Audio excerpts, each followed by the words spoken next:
பக்தி ஒளி நேயர்கள் அனைவருக்கும் வணக்கம். அடுத்ததாக நாம பார்க்கக்கூடியது இந்த கடன் வாங்குறது, கடன் கொடுக்கறது. இது பாத்தீங்கன்னா எல்லாருக்குமே உகந்ததுதான். நான் ஏற்கனவே ஒரு பதிவுல இந்த நகையை பத்தி சொல்லியிருந்தேன். கடன் வாங்குறாங்க, நகையெல்லாம் கூட வாங்கி கொடுக்குறாங்க, செய்யறாங்க அப்படின்னு சொல்லி. அப்ப இந்த கடன் வாங்குறது, இந்த கடன் கொடுக்கறது, எந்த நாள்ல நம்ம கடன் வாங்கலாம், எந்த நாள்ல நம்ம கடனை திருப்பி கொடுக்கலாம், எந்த நட்சத்திரத்துல நம்ம கடன் வாங்கக்கூடாது, எந்த நட்சத்திரத்துல நம்ம வாங்கக்கூடாது, அதே போல எந்த நாள்ல எந்த நட்சத்திரத்துல நம்ம திரும்ப கொடுக்கலாம் அப்படிங்கிறது இருக்கு, எந்த முகூர்த்தத்தை திரும்ப கொடுக்கலாம் அப்படின்னு இருக்கு. சோ இத நீங்க இந்த பதிவை நல்லா ஞாபகம் வச்சுக்கோங்க. நம்ம பக்தி ஒளி சேனல்ல நம்ம சுவாமி சொல்லியிருக்காங்க. ஸோ இதை நம்ம கடைபிடித்தால் நமக்கு கண்டிப்பா சீக்கிரம் கடன் அடையும் அப்படிங்கிறத மனசுல வச்சுக்கோங்க. முதல் விஷயம், கடன் வாங்கக்கூடாத நாட்கள். எந்தெந்த கிழமையில கடன் மட்டும் இல்லை, நான் இன்னமும் சில விஷயங்கள் உங்களுக்கு சொல்றேன். கடன் வாங்கக்கூடாத நாட்கள். செவ்வாய்க்கிழமையில மறந்தும் கடன் வாங்காதீங்க. செவ்வாய்க்கிழமையில கடன் வாங்காதீங்க, ரொம்ப கஷ்டப்படுவீங்க. செவ்வாய்க்கிழமையில ஒரு நகையை வச்சாலும் சரி, செவ்வாய்க்கிழமையில போய் ஒரு கடன் வாங்குறதா இருந்தாலும் சரி, ஏதாவது ஒரு விஷயம் நம்ம செவ்வாய்க்கிழமையில பண்ணினா ஆகாது, சரியா வராது. முதல் விஷயம். ரெண்டாவது, வியாழக்கிழமையில கடன் வாங்கினா முடியாது. ஜென்ம கடன் மாதிரி தொடர்ந்துட்டே இருக்கும். இதெல்லாம் நான் சொல்றது ஜென்ம கடன் மாதிரி தொடர்ந்துட்டே இருக்கும், முடியாது. அடுத்ததாக, சனிக்கிழமையில கடன் வாங்கவே கூடாது.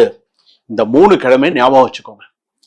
செவ்வாய்க்கிழமை, வியாழக்கிழமை, சனிக்கிழமை. இது 3 மைண்ட்ல ஓடணும் உங்களுக்கு. சாமி சொல்லியிருக்காங்க, இந்த 3 கிழமையில கடன் வாங்கக்கூடாது, தேவையே இல்லை. இந்த 3 கிழமையை விட்டுருங்க. இந்த 3 கிழமை இல்லாம நமக்கு தேவைக்கு நம்ம கடன் வாங்குறோம். ஸோ அது ஞாயிற்றுக்கிழமையா இருக்கலாம், ஒரு திங்கக்கிழமையா இருக்கலாம், ஏதாவது ஒரு நாள்ல போய் வாங்கிக்கலாம். ஸோ இது கடன் வாங்கக்கூடாத நாட்கள். கடன் மட்டும் இல்லை, அடுத்ததா ஈவினிங் ஒரு 6 மணிக்கு மேல வீட்டுல பக்கத்துல இருக்கீங்க, வீட்டுல கேட்கறாங்க, கொஞ்சம் தயிர் கொடுங்க, கொஞ்சம் பால் கொடுங்க, இல்ல வீட்டுல இருந்து கொஞ்சம் பைசா ஏதாவது உடனே ஏதாவது கேட்கறாங்கன்னு வச்சுக்கோங்களேன். ஒரு 6 மணிக்கு மேல கொடுக்கறது அவ்வளவு உகந்தது இல்லை. அது உங்களுக்கே தெரியும், நான் சொல்லணுங்கிறது கிடையாது. ஒரு தயிர் கொடுக்கறது, ஒரு சர்க்கரை கொடுக்கறது 6 மணிக்கு மேல உகந்தது இல்லை. 6 மணிக்குள்ள ஒரு 5-5:30 மணிக்கு கூட கொடுக்கலாம். அஸ்தமனம் ஆனதுக்கு அப்புறம் சில விஷயங்கள் கொடுக்க கூடாது அப்படின்னு இருக்கு வீட்டுல. நான் சொல்றது அதுக்குன்னு கடையெல்லாம் வச்சிருக்காங்களா, அவங்க எல்லாம் எப்படி கொடுக்குறாங்க, சூப்பர் மார்க்கெட்லாம் வச்சிருக்காங்களா, அது வியாபாரம், அவங்க செய்யறது வியாபாரம். நான் சொல்றது உங்க வீட்டுல இருந்து, உங்களுடைய அஞ்சரை பெட்டியில இருந்து எடுத்து கொடுக்கறது, உங்க வீட்டு டப்பால இருந்து எடுத்து கொடுக்கறது வியாபாரம் வேற, வீட்டுல இருந்து எடுத்து கொடுக்கறதுங்கிறது வேற. சரிங்களா? அதை புரிஞ்சுக்கணும். அதனால நம்ம செய்யக்கூடியது இந்த மாதிரி எல்லாம் கடன் வாங்கக்கூடாது, இந்த மாதிரி எல்லாம் இருக்கணும் அப்படின்னு சொல்லி இருக்கு. அதே போல கடன் கொடுக்கக்கூடிய நாட்கள், எந்த நாட்கள்ல நீங்க கடனை திரும்ப கொடுக்கணும், எந்த நாட்கள்ல கொடுத்தால் உங்களுடைய கடன் சீக்கிரமா அடையும். முதல் விஷயம், கடன் கொடுக்கறது நீங்க எந்த கிழமையில கொடுக்கலாம்? திங்கக்கிழமையில கொடுக்கலாம். ஞாயிற்றுக்கிழமையில கொடுத்தா இந்த கடன்லாம் பாத்தீங்க அப்படின்னா விரைவில் உங்களுக்கு அடையும்.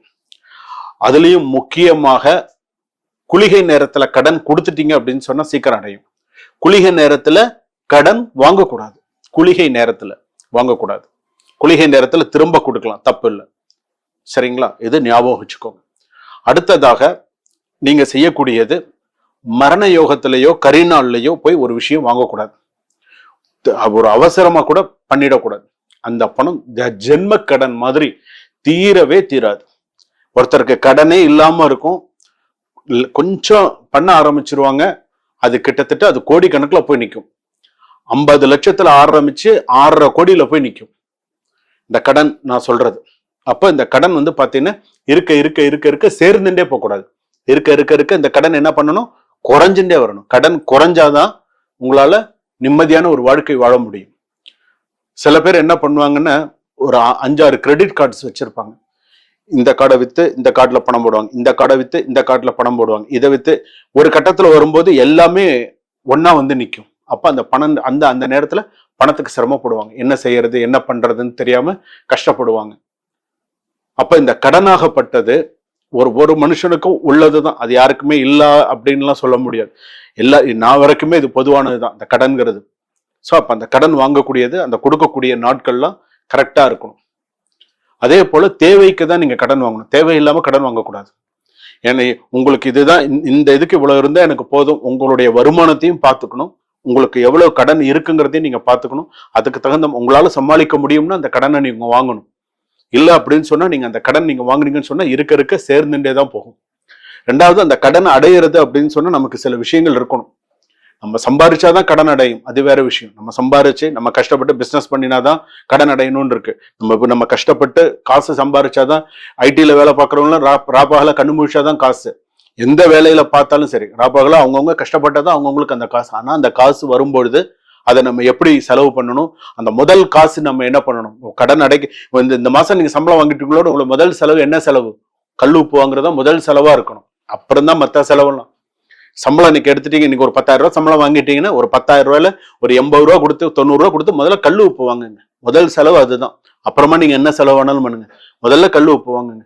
அதுக்கப்புறம் உங்களுக்கே நிறைய சேரும். நான் சொல்ல வேண்டியதில்லை, நிறைய உங்களுக்கே நிறைய சேரும். ஸோ அந்த கடன் பாத்தீங்க அப்படின்னா அது ரொம்ப முக்கியமான ஒரு விஷயம். அந்த கடன் கொடுக்கறதும் கடன் வாங்குறதும் செய்யறதும்.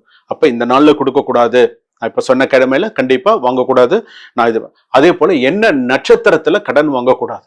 எல்லா நட்சத்திரத்திலையும் கடன் வாங்குறதெல்லாம் கிடையாது. சில நட்சத்திரங்கள்ல நம்ம கடன் வாங்கினா அது நமக்கு தொடர்ந்துட்டே இருக்கும். என்னென்ன நட்சத்திரம் நமக்கு, முதல் நட்சத்திரம் சித்திரை நட்சத்திரத்துல கடன் வாங்கக்கூடாது, ஹஸ்த நட்சத்திரம்ல கடன் வாங்கக்கூடாது, அவிட்ட நட்சத்திரத்துல கடன் வாங்கக்கூடாது. இந்த 3 நட்சத்திரம் மிக முக்கியமானது.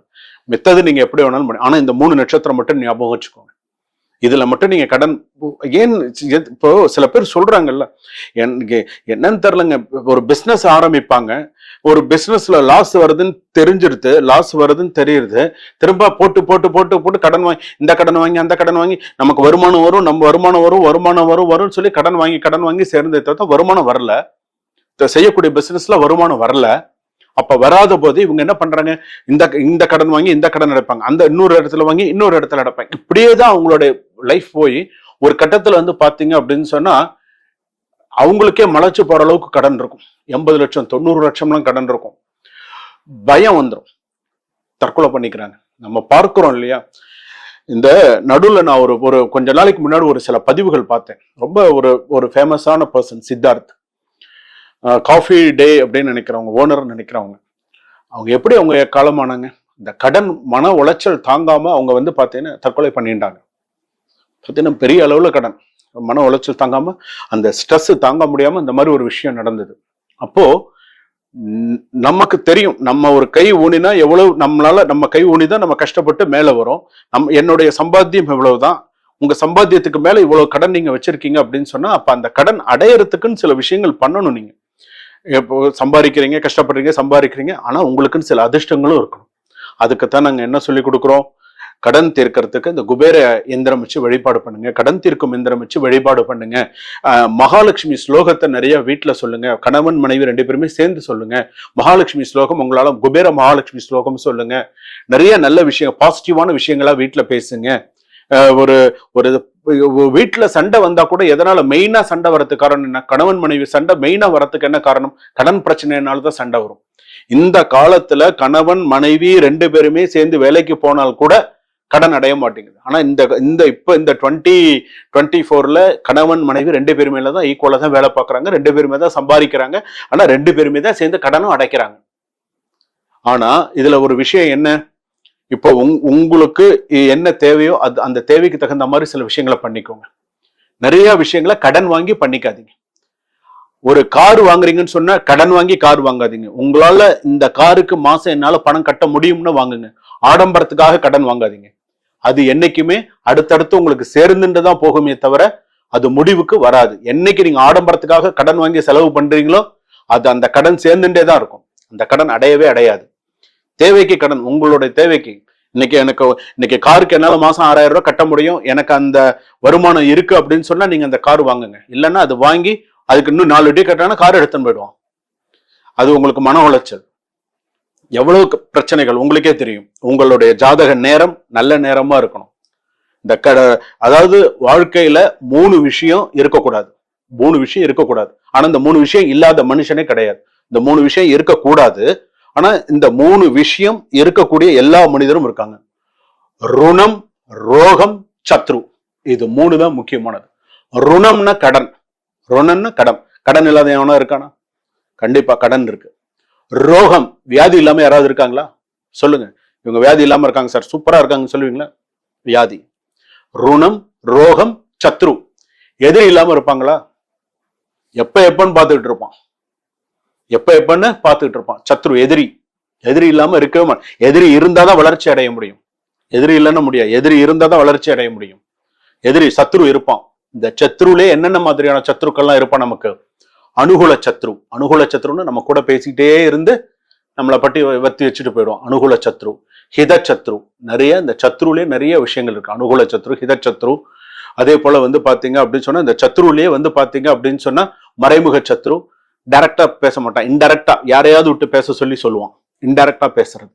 ஸோ இதுல வந்து ரொம்ப ஆபத்தானவர்கள் யாருன்னு கேட்டா அனுகூல சத்ரு. ஏன்னா அவன் நம்ம கூடயே இருந்துட்டு நமக்கு செய்யறவன். ஸோ இவ்வளவு விஷயங்கள் இருக்கு. இந்த 3 விஷயத்தை அவாய்ட் பண்ணியே ஆகணும். ருணம், ரோகம், சத்ரு. இது மூணுமே இல்லாதவன் தான் முழுமையான மனிதன். மூணுமே இல்லாதவன் தான் முழுமை. இன்னைக்கு யார் இருக்கா அந்த மாதிரி சொல்லுங்க? இது இல்லாம இருக்கிறதுக்கு தான் பாடுபடுறது. கடன் வாங்காதீங்க. கடனால எத்தனை ஒண்ணு இல்லைங்க. அதே போல சில கடன் அப்படின்னு வரும்பொழுது எனக்கு தெரிஞ்ச ஒரு நண்பர் வந்து பாத்தீங்க அப்படின்னு சொன்னா அவங்க வந்து ஒரு இடத்துல கடன் வாங்கிட்டாங்க. அதாவது தன் சக்திக்கு மீறி கடன் வாங்கிட்டாங்க. அவருக்கு மாத சம்பளம் 12,000 ரூபாய். ஆனா அவருடைய கடன் எவ்வளவு ஆச்சு? கிட்டத்தட்ட 6 லட்சம் 7 லட்சம் கடன். இந்த கடன் எப்படி வந்தது அப்படின்னு சொன்னா சில அபரிவிதமான ஒரு ஆடம்பர செலவுகள்லாம் பண்ணிட்டார்னு வச்சுக்கோங்களேன். சில செலவுகள்லாம் அதிகமா பண்ணிட்டார். சில செலவுகள்லாம் அதிகமா பண்ணினதுனால என்னாச்சு, இன்னைக்கு இருக்கிறதும் வாடகை வீடு. ஸோ இந்த 12,000த்துல எல்லாமே பண்ணணும். அப்ப என்ன வந்து கேட்கறாங்க, சுவாமி இந்த கடன் பையனுக்கு ஒரு 7 லட்சம் ரூபாய் கடன் இருக்கு, எப்படி சமாளிக்க போறான்னு தெரியல. இந்த சம்பளத்தை அப்பா கிடையாது, அம்மா மட்டும்தான். இவ்வளவு ஒரு சிரமங்கள். அப்போ அந்த பையனுக்கு என்ன ஒரு சமயோஜித புத்தி கிடையாது. ஆடம்பரமா நம்ம செலவு பண்ணணும்னு கார் வாங்கினா, கார் போயிடுத்து, எதுவுமே இப்ப அவனுக்கு வந்து ஒரு சரியான சூழ்நிலையில இல்லை. அதனால சமயோஜிதமா யோசிச்சு எப்ப கடன் வாங்கணும், எந்த நேரத்துல வாங்கணும், எந்த நேரத்துல கொடுக்கணும், நம்ம எப்படி இருக்கணும் அப்படிங்கிறத இந்த பதிவை பார்த்து அனைவரும் பயனடையுமாறு கேட்டுக்கிறேன். சுபம்.